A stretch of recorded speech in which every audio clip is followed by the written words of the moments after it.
কোনো এক গ্রামে এক পাখি শিকারি বাস করত। পাখি শিকারিটির বাড়িতে একদিন এক অতিথি এলো। অতিথিকে খেতে দেবার মতো সেদিন পাখি শিকারির বাড়িতে কোনো পাখি ছিল না। সে তার পোষা তিতির পাখিটিকে তাই জবাই করার জন্য নিয়ে এলো। তিতিরটি তখন তাকে তিরস্কার করে বলল, তুমি এত বড় নিমক হারাম, আগে আমি তা জানতাম না।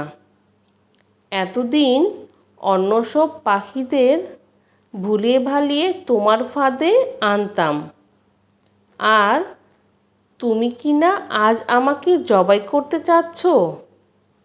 পাখি শিকারী লোকটি উত্তর দিল, এই জন্য তো তোমাকে শাস্তি দেওয়া উচিত, কারণ তোমার জাত ভাইদের উপরেও তোমার কোনো দয়া মায়া নেই।